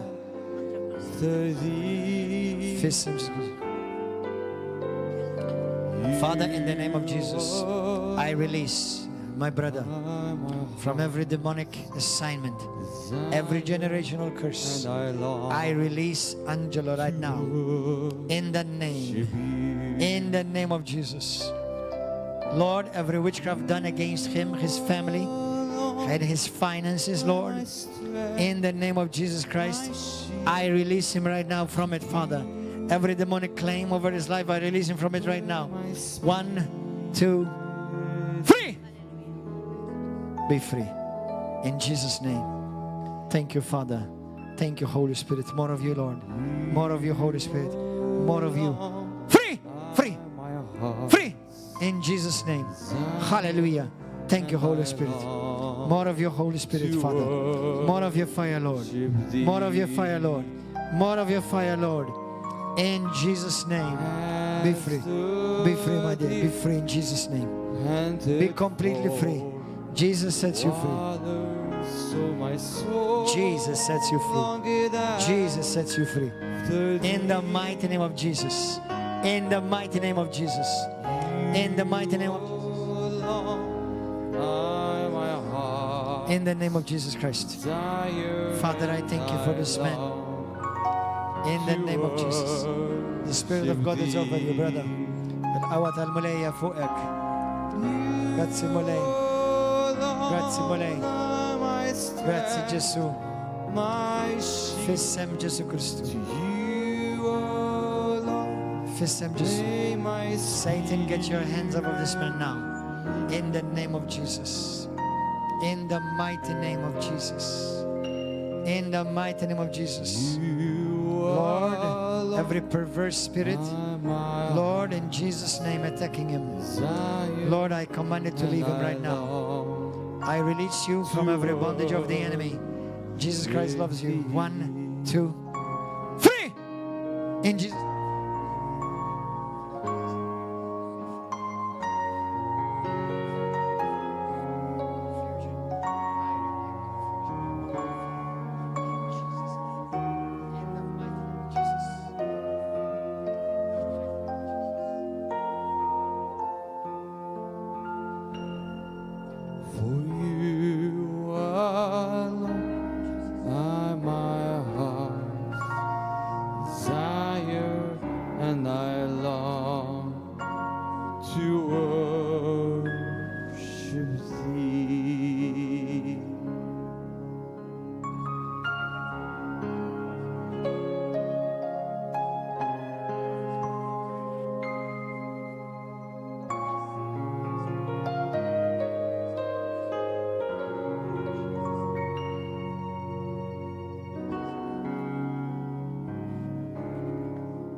your presence, Lord. Your beauty I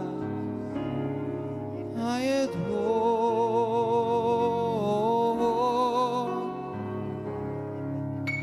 Your glory you outpour.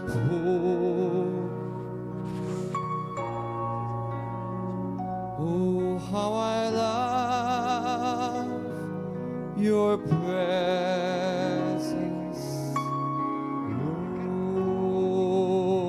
Lord. I love your presence, Lord. Your beauty I